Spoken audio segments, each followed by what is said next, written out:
Hello, good afternoon বন্ধুরা। আমি মীনাক্ষী আবার একটা শর্ট ভিডিও নিয়ে তোমাদের সামনে এসেছি।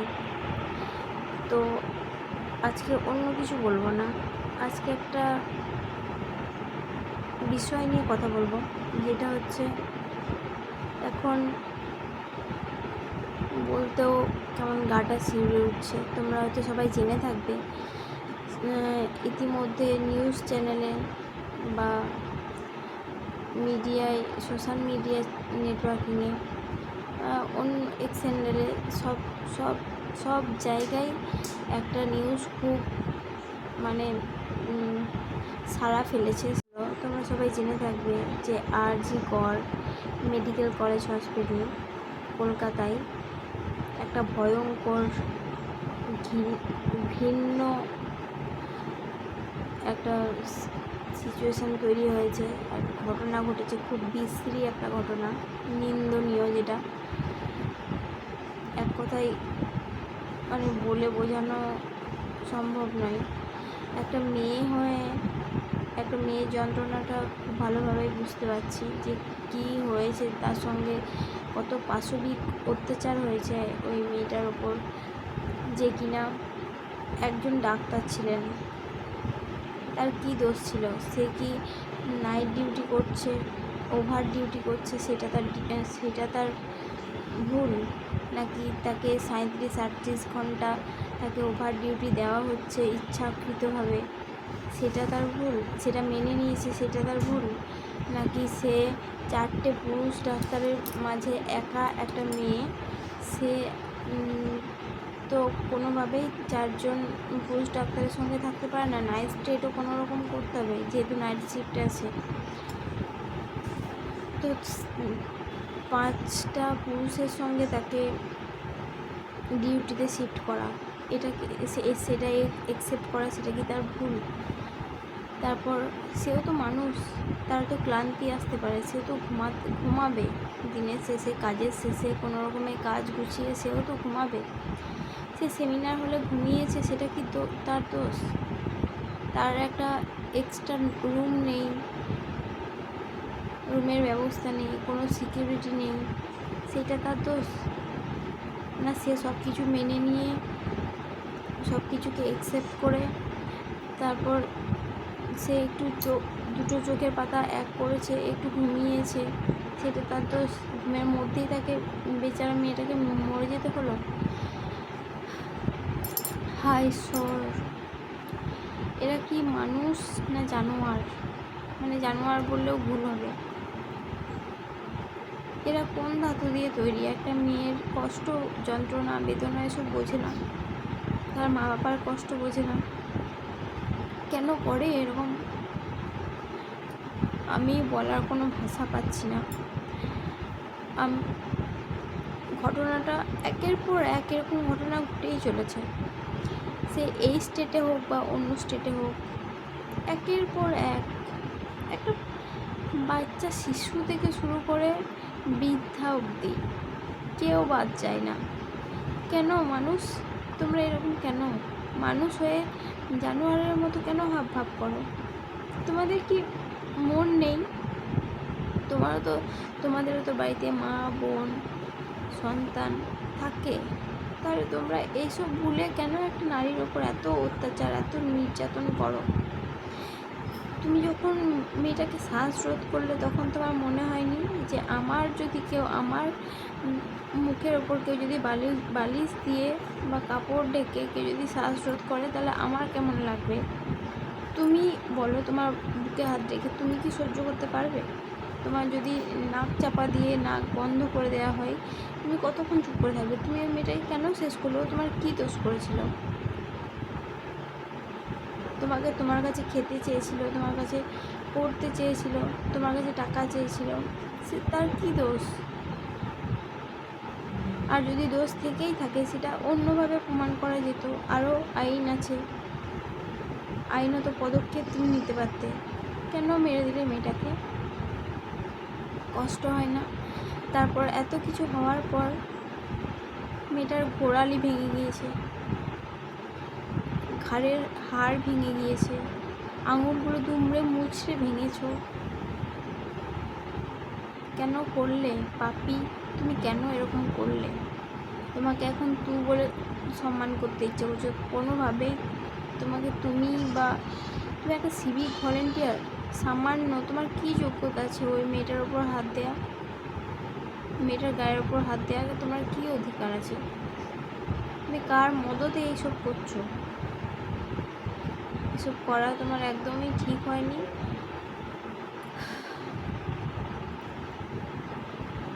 যতবারই খবরটা শুনছি ততবারই মাথা নত হয়ে যাচ্ছে। রাতের পর রাত ঘুম হয় না, জানি না কেন। কোথাও যেন মনে হচ্ছে যে দিনের শেষে একটা আইন, একটা আদালত, একটা বিচারক হোক যে যিনি এই কথাটা বলবেন যে দৃষ্টান্তমূলক শাস্তি হবে বা ফাঁসি হবে, যাতে দ্বিতীয়বার কেউ এরকম কাজটা করতে না পারে। কোনো মানুষই তো এরকম করতে পারে না, কোনো মানুষের এরকম কাজ নয়। কারণ মানুষ মানুষকে এত ছোট করে দেখতে পারে না। তারও কিছু স্বপ্ন ছিল, সে দিনের পর দিন পরিশ্রম করেছে, খেটেছে, যার জন্য সে আজ ডাক্তার, সে আজ তার জায়গায়, সে পোস্ট গ্র্যাজুয়েশন করে সে একটা স্বনির্ভর, সে একটা ইন্ডিপেন্ডেন্ট ওমেন, সে একটা সরকারি কলেজ হাসপাতালের একটা শিক্ষিত, মানে কি বলবো, যোগ্য সম্পন্ন একটা মেয়ে। সে শুধু ওখানে মুখ দেখিয়ে চাকরিটা পায়নি, তাকে হাসিল করতে হয়েছে। তুমি কি পারবে সেই জায়গায় যেতে? নিজেকে প্রশ্ন করো তো, কী এমন দোষ করেছিল সে যে তাকে এইভাবে মারতে হলো, এভাবে মেরে দিতে হলো ঘুমের মধ্যে? এমনভাবে মারলে, এমনভাবে কষ্ট দিয়ে মারলে যে সারা বিশ্বে এটা নিয়ে চর্চা হচ্ছে। আবার বুক ফুলিয়ে বলছো যে যা করেছি বেশ করেছি, আমাকে চাইলে ফাঁসি দিন। এটা বীরের কথা না, এটা কাপুরুষের কথা।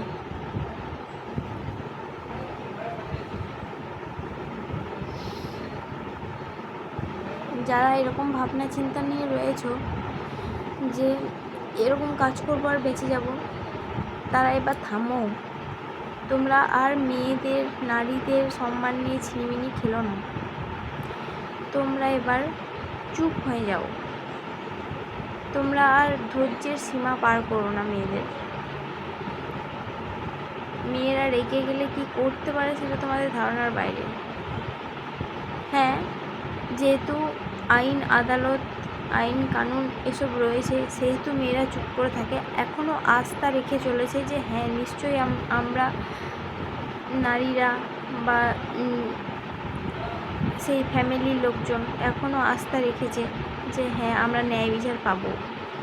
কিন্তু কতদিন ধরে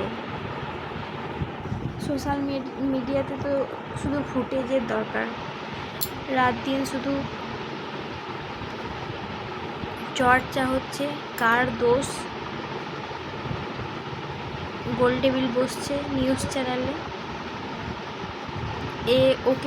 এ কেন এরকম করবে, ও কেন ওরকম করবে, এ সেমিনার হলে কেন ছিল, তার দোষ, বা কে করেছে আমি জানি না। এগুলো কোনো উত্তর? আমার তো মনে হয় কোনো কমা নয়, কোনো ফুল স্টপ নয়, কোনো এক্সকিউজ নয়, কারো কথা শোনা নয়। যে বলছে আমি করেছি তাকে জনতার হাতে তুলে দেওয়া দরকার, তারপর জনতা বিচার করবে তাকে কী করা যায়।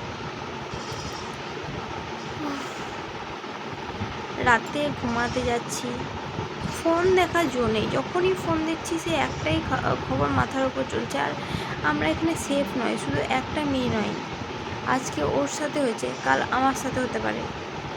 আমিও একটা মেয়ের মা, আমিও কারোর বোন, কারোর স্ত্রী, কারোর মেয়ে, কারোর বান্ধবী, আমার সঙ্গেও এরকম হতে পারে। আমরা কোথায় সেফ? আমরা সেফ নই। আর কিভাবে প্রতিবাদ করব?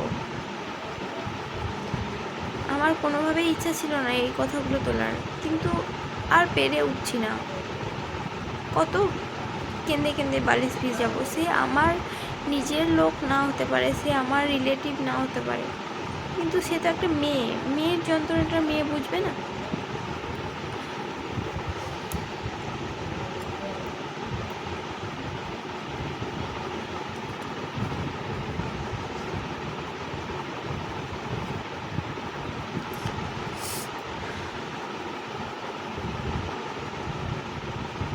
সত্যি কিছু বলার নেই, এই সমাজকে কিচ্ছু বলার নেই। তার কো স্টুডেন্ট কাম ডক্টর যারা রয়েছে ইন্টার্নসে, তাদের নাকি দোষ। তাহলে জেনে শুনে এত অডিও ক্লিপ ভাইরাল হচ্ছে, এত কথাবার্তা ভাইরাল হচ্ছে, কেন কেউ কোনো স্টেপ নিচ্ছে না? পঙ্গু হয়ে গেছে কি সমাজের আইন আদালত? আর পুলিশ পুলিশ কেন ধাওয়া চাপা দেওয়ার চেষ্টা করছে? এটা শোভনীয় নয়। এখনো তো মানে বাংলাদেশের থেকে আমরা কোথায় পিছিয়ে? বাংলাদেশ যদি বাংলাদেশের মানুষ যদি আজকে যাযাবর হয়ে গিয়েছে, আমরা কোথায় পিছিয়ে? আমরাও তো যাযাবরই। আমরা স্বাধীনতা পেয়েছি ঠিক আছে, কিন্তু স্বাধীন হয়নি এখনও।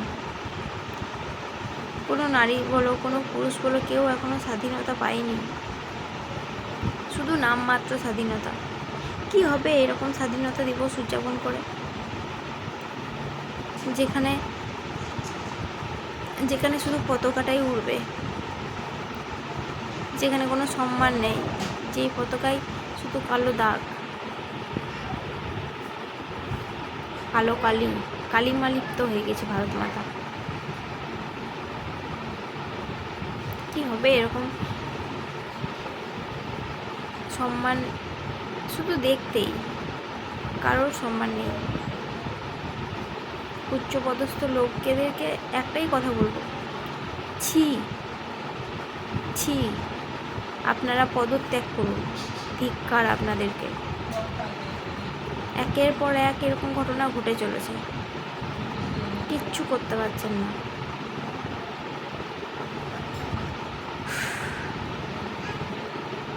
কোনো স্টেপ নিন।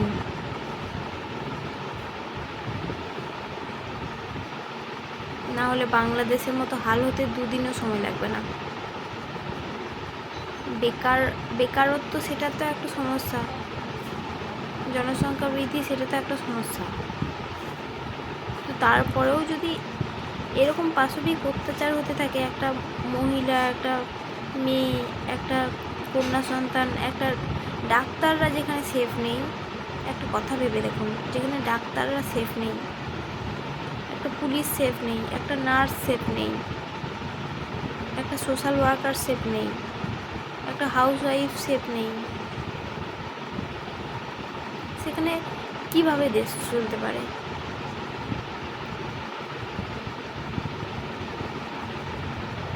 ভেবে দেখুন ডিয়ার উচ্চপদস্থ লোক।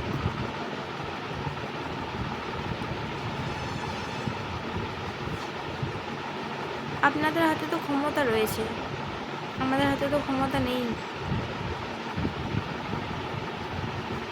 তাহলে কেন এরকম চুপ করে বসে থাকবেন? আপনারা তো আমাদের জন্যই।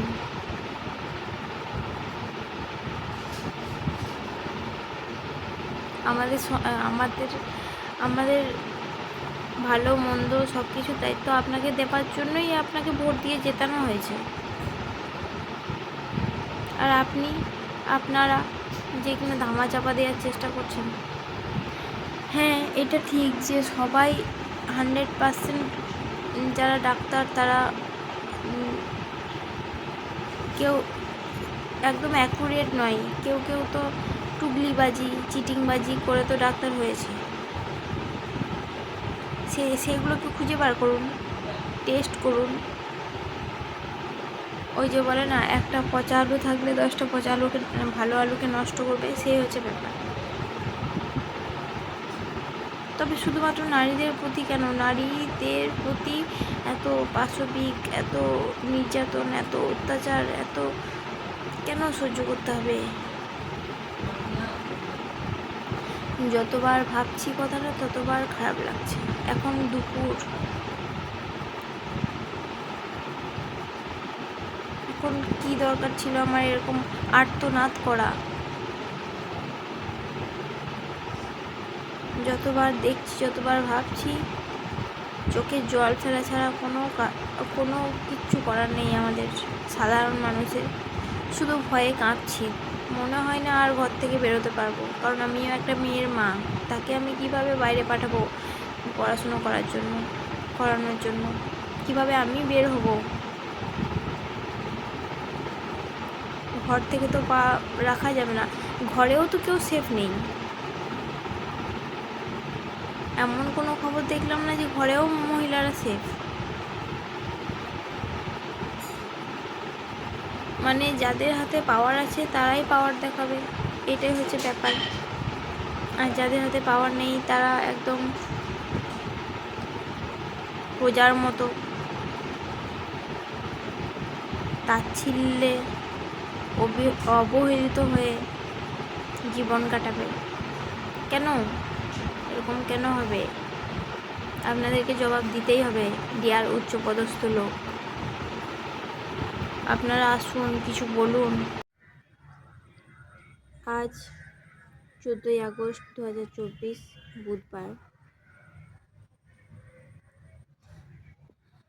ভাবতেই খারাপ লাগছে, কালকের দিনে আমাদের দেশ স্বাধীন হয়েছিল, 15ই আগস্ট।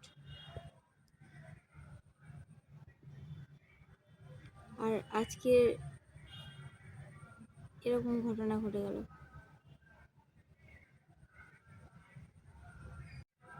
আমার আবেদন আপনাদের সবার কাছে, নিকটবর্তী সদরে সবাইকে আহ্বান জানানো হয়েছে একটা শোক সভার, একটা মিট আপের। সবাই তাতে যোগদান করুন, আসুন, প্রতিবাদ জানান, নারী শক্তি প্রদর্শন করুন, রুখে দাঁড়ান, অন্যায়ের বিপক্ষে রুখে দাঁড়ান, আওয়াজ তুলুন। সবার কাছে আমার আবেদন, নিকটবর্তী সদরে সবাইকে আহ্বান জানানো হয়েছে, দয়া করে সবাই যোগদান করুন। এটা আমার একার লড়াই নয়, আপনার একার লড়াই নয়, এই লড়াইটা আমাদের সবার। নারীদের প্রতি সম্মান জানান। দখল করো, দ্য নাইট ইজ ইয়ার্স, একটা সমবেদনাপূর্ণ একটা জমায়েতের জন্য সবাইকে ডাকা হয়েছে। নিকটবর্তী এরিয়ায় সবাই যাও, যোগদান করো, আমরাও যাব, তোমরাও যাও। Justice for RG college hospital. তাই তো আজকে মেয়েরা রাত দখল করো, দ্য নাইট ইজ ইয়ার্স, স্বাধীনতার মধ্যরাতে নারীর স্বাধীনতার জন্য আহ্বান জানানো হয়েছে 14ই আগস্ট রাত 11টা থেকে 12টা বাজতে 5। আমি তো যাচ্ছি সিউড়ি বাস স্ট্যান্ড, বীরভূমের justice for RG Kar hospital, justice for Moumita Debnath.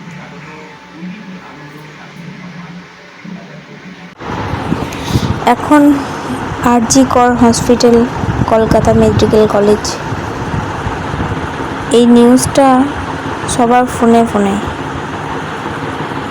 একের পর এক স্ক্রোল করতেই চলে আসছে নিজের অজান্তেই। এতদিন কিছু বলিনি একটা সমাধান হবে বলে, কিন্তু এখনও আজকে 14ই আগস্ট, এখন অবধি কোনো একটা সুরাহা পেলাম না শুনতে। সেই পরিবার কোনো ন্যায্য বিচার পেল না। কি ঘটেছিল বলো তো সেদিন রাতে? সঞ্জয় কে? এই সঞ্জয়